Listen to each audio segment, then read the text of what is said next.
Hello everyone, welcome to darkfaetarot. You are joining me on the end of what has been a quite nice Sunday in Brussels actually. Welcome to new subscribers, welcome back to those who already know me. So yes, it has been some time since I last uploaded. I apologize for the delay, but here we are. I am doing a review of the Golden Tarot. This is a tarot by Cat Black. It is a US Games Tech mass market. I bought it for around the $25 mark. I have no idea how much it's retailing for right now, but it is easily accessible via platforms or probably at your local tarot shop, which is great. So this deck I bought around my birthday last year. And the story behind it is that I was really keen last year to buy, in 2024, to buy Libra Moon's, I think it's called the Serpent and the Peacock deck. Now that deck is exceptional. There's a bordered version and then there's a borderless version, which I think now has been sold out completely. It was a limited edition. And I know many people who have it and it looks stunning, absolutely stunning. And by no means are these the same deck. I don't want to talk about it in that sense. But the reason was that it was approximately the lowest price I could find it when the shop did do a sale. I'm talking about the Libra Moon deck here, was around the €100 mark, which is actually pretty good. That includes tax and I think then shipping, I don't know what it was, but it was a really great deal. But I hesitated purchasing it, and the truth being that I was not sure if that was my kind of artwork. That's the whole thing behind it.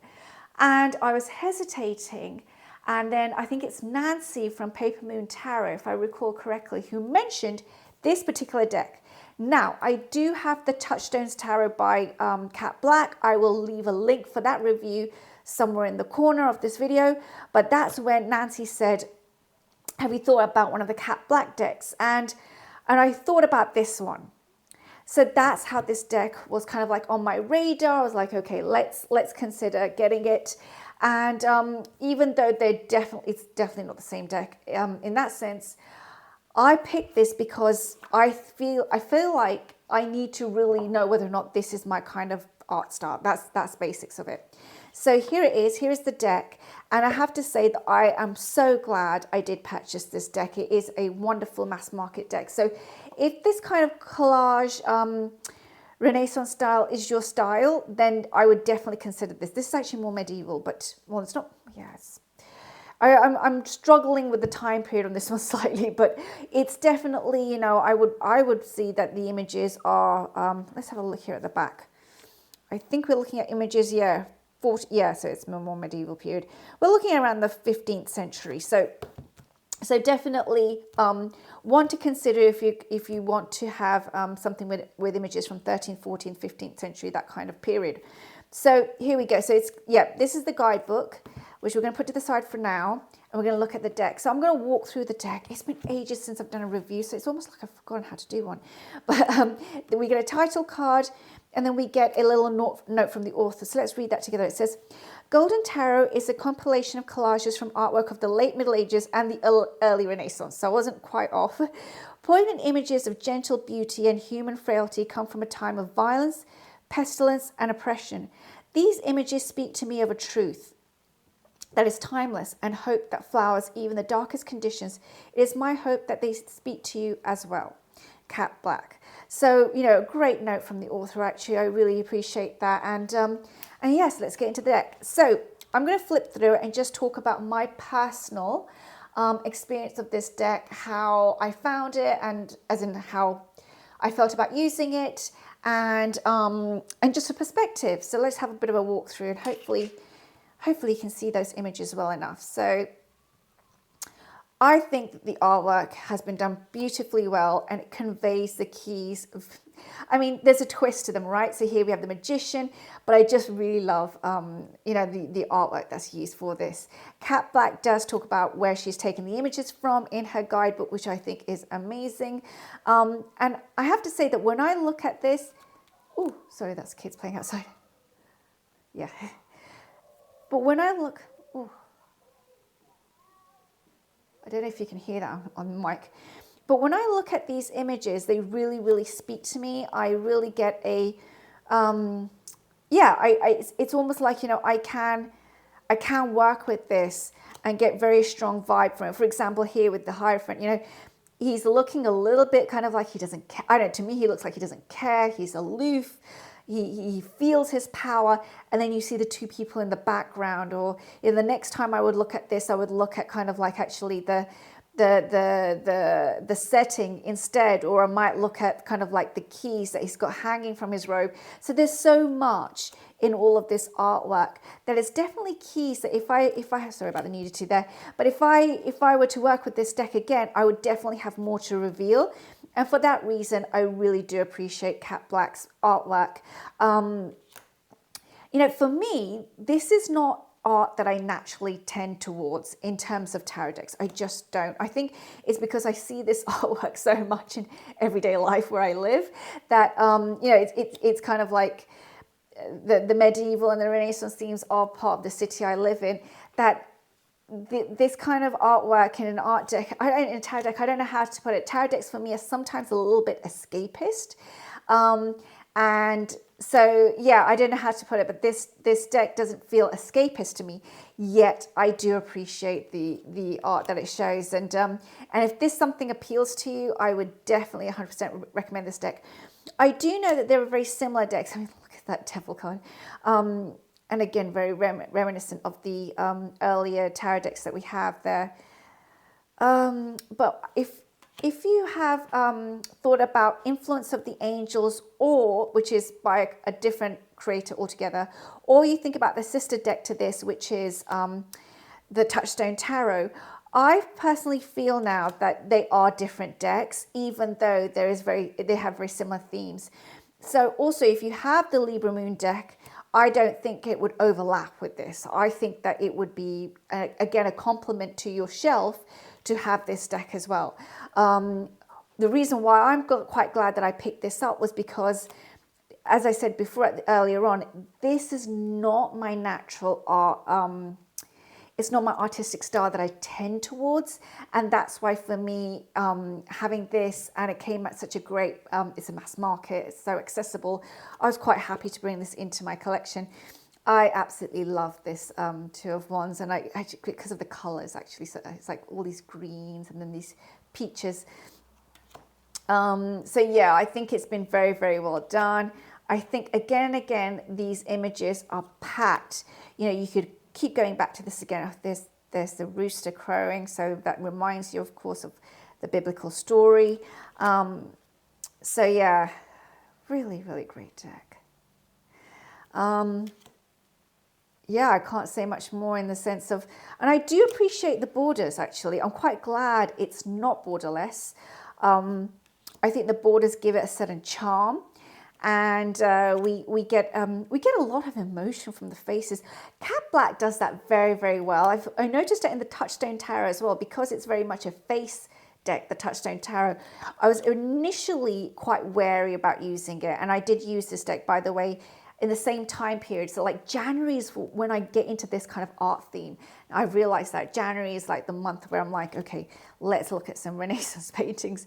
But look at the depth of that red. I love this Queen of Wands. But what I noticed was that Cat Black, the creator, she does the images so well that they still capture a lot of emotion. Oh, yeah. So do you have this deck? How did you find it? We're going to do a couple of pairings as well that I work with, but how did you find it? Do you find it easy to pair with something else?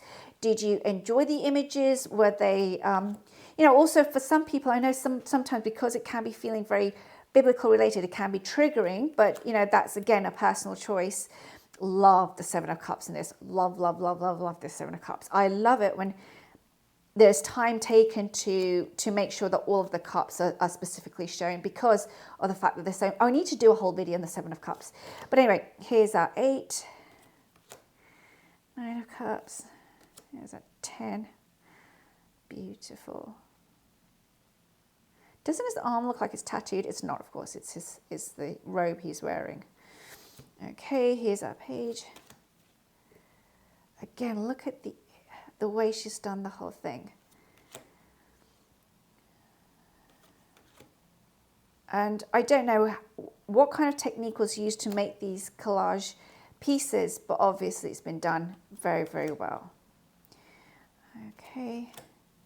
Love this Three of Swords. Look at the beautiful heart there.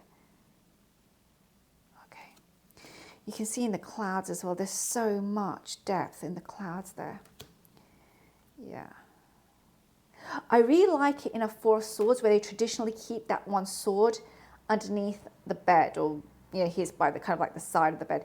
I really, really like that. I think it's an important part of the whole piece. I don't like it when they have four swords hanging actually. Are there people in there? Is there anything in there? No, it's just a stained glass window. But I need to go and look at that in more detail. Again, this deck, and you can see there's the shield with the line.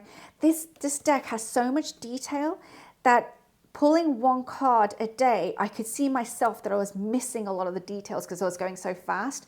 So I thought, okay, it's worth going back to this deck again at one point. Here comes our Seven of Swords. Oh, I love that Seven of Swords, actually. Very well done again.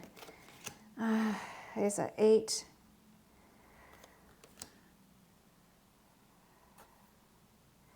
That reminds me of the three-headed dog, Cerberus, I think it's pronounced. Is it? Is that Page of Swords? That's the bull riding over, because of course we have. This would be, this is Earth of Air. Beautiful. It's a very Taurian there. Oh, beautiful. Here's a 10. Oh, I got them out of order, sorry. Here's our 10 of Swords. Here's our Page. Here's the Knight. That's, of course, King George slaying the dragon. Here's our Queen. Here's our King. Okay, so we're now at the final. Oh, beautiful Ace of Swords. Wow, I love the wings. Here's our 2. Yeah, this is definitely a deck where if you're someone that loves to read intuitively, looking at all the details, looking at how people are looking at each other through the cards, picking up on, I don't know, a specific piece of that. For example, here, I noticed one of the things I noticed was actually that wall there. It's almost as if they're getting that handout, but the castle with the real riches is far off from them. So it's all a bit of a trick of illusion that they're getting something, but really the riches are back there. That's initially what I just thought when I saw this whole piece there.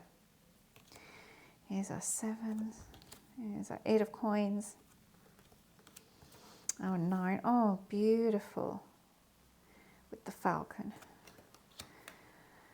Here's our 10 of coins. Page. Here's our Knight. I'm going a bit fast here, but there we go. Here's our Queen, who's on, of course, the cover of the box. And here's our King. Okay, so let's give it a bit of a shuffle. Look at the backs. Aren't they beautiful? Beautifully done. Beautifully done. So, and of course, it has this gold gilding. I really think that US Games did an excellent job in the production of this deck. Okay, so I'm going to just give it a quick shuffle. So they may not be well shuffled, but we're just going to ride with it. Okay, and we're going to do, first of all, actually, let's do a guidebook reading and then we'll do pairings. I'll have a good look at the guidebook first of all. Okay, shuffle them off camera. Let's give it a card and let's see what we get here. Let's pick something out from the middle. Okay, let's take this one. We have the 9 of Wands. Let's look at this. And we have the 7 of Swords on this side. Okay, so let's have a look at the 9 of Wands and what the guidebook has to say about this card. So first of all, here's our little guidebook, which is actually quite meaty.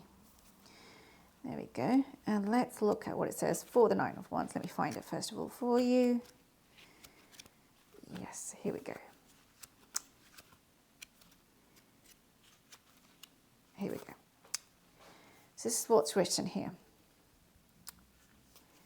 Let's do this.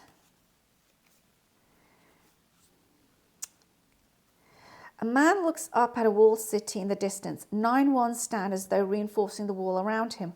Although he carries a knife, he does not look like a professional soldier. He is unshaven and slightly injured, with a bandage on his head, meaning alertness to risk may avoid calamity, be prepared for likely difficulties, and all will be well. Challenges will be met and surmounted. A time of change approaches. Good work will be rewarded by promotion or business success. Reverse, obstacles, problems, and resistance. And then she talks about multiple nines in a spread. 3 nines mean that an important message will arrive soon. 4 nines indicate that a great responsibility may be soon placed upon the querent. Let's look at also what's said about this image. Let me try and find it if we can. Sources for, oh, here it is. Sources for, oh, here it is, 9 of Wands. What's written here? Okay. Sources for the 9 of Wands. It starts here at the bottom. It says man's body. Simone Martini, Italian painter, CNS school. So it's giving you the source of this person's, the image of this person, the artist. Pairings figure, title page 1336. So this is the period that it's coming from. Laminated manuscript. Okay. So that's the body of the man. The face, oh, so wow, we have actually, it's all different pieces. The face is Nuno Goncalves, Portuguese painter, active from about 1450 till 71. Okay, it has other various bandages. Duccio di Canas. So basically, if you have a look, I can just show you there. The castle even, Simone Martini, Italian painter. So each and every piece, she's broken down where she's got it from, which is just really, it's really, really great that the author has done that, has taken that time to show that. I think that's absolutely amazing. So definitely worth getting if you are interested in this artwork. If you want to do even like a treasure hunt where you go through it and you pick a card and then you find out a little bit more about the artwork from that card and do your own kind of like research for yourself. If you're interested in the art, I think that's a great idea too. Okay, so I quite like the guidebook because it's quite short and to the point, but it still has enough relevance. Again, if you are, if you are new to tarot, I would definitely suggest having a large guidebook as well to accompany, but I still think this is a great beginner deck to use. Okay, so let's look at some pairings. I'll put this to this side. So the first pairing I want to show it with is a deck that I bought last year, which is called the Sickle Oracle by Fez Inkwright. The publishers are Liminal 11, another mass market deck. I bought this, it was great, it was on sale. I think I got it for like 15 euros. I think it's gone up now in price. And I know it's been around for a few years now, but I just really wanted to make sure that I use what I have. I'm really into this kick of just trying to make use of everything that I have. So here we go. So here we have kind of like a book and bluebell. We don't get keywords here with the deck, but I just want to show it to you visually that it does work. Ragwar and Wheel of Fortune. Elder and the High Priestess. That's beautiful. I think they work well.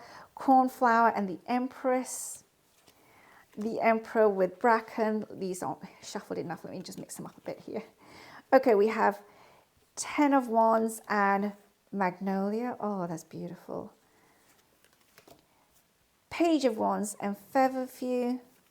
Knight of Wands and Clover. I'm going to 5 of Coins and Henbane. Wow. Yeah, I really like this. I'm going to go forward a little bit here.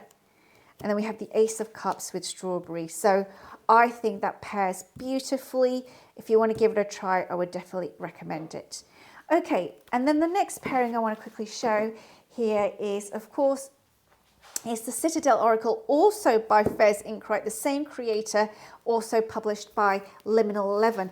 I actually think these decks go very, very well with this kind of Renaissance medieval art. So that's my personal feeling, because they're not cluttered. These decks have this, I don't know what it is, but they have done them quite well. And by the way, the guidebooks to these decks are also great, the oracles I'm talking about. Okay, so let's go. The Miser. Let's do it this way around. Hold on.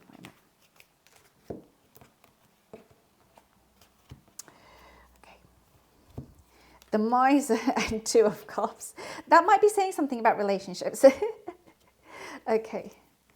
3 of Wands and the Gambler. So there's the story to tell. Look at the backs, by the way, of the Citadel Oracle. Isn't that beautiful? Okay. Seven of Cups in the Waker, awareness and reflection.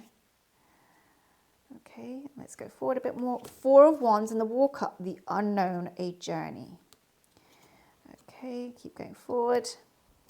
Get an idea, the pathless, which is difficult decisions, lack of direction, and Seven of Wands. Wow. Okay, and then the Patron, mentorship and finance, and we've got the Five of Swords.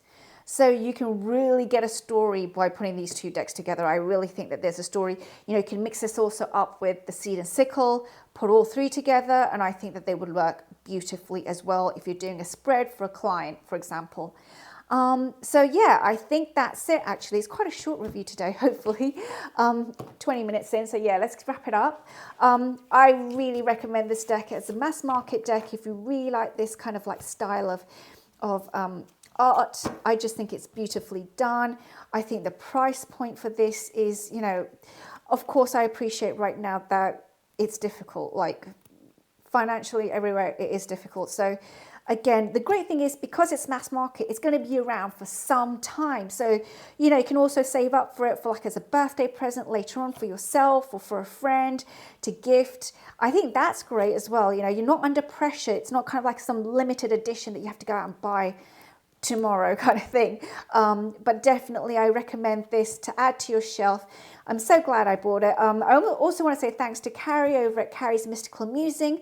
I know she's done a comparison of this with the Touchstone Tarot and with Influence of the Angels. So I'm going to link that below as well. If you want to go and check out, because maybe you're not sure if you really want to buy this or the other one of the other two. Again, I think that all of these decks, I mean, I'm going to get Influence of the Angels at some point anyway, but again, these are mass market decks. And I really am, I'm being really clear here with Tarot Tube community. I really am gearing more and more towards mass market because right now that's just better for my wallet. So, you know, I try to buy the best that I can for my budget, and that's all I can share for this channel. But if you are interested, keep this in mind for your collection. I definitely recommend it. It is a fabulous deck. You know, I'm so glad that I did get it for my birthday. It was kind of like a bit of an impulse last year. I want to have one major at least showing. Oh, let's have the tower showing. But, you know, I wanted to get it for my birthday. Just, it was a bit of a birthday treat for myself last year. I buy enough anyway. And yeah, I'm so glad I did. Thank you for joining me today. I will be back with another review soon, and I will see you all. Take care now.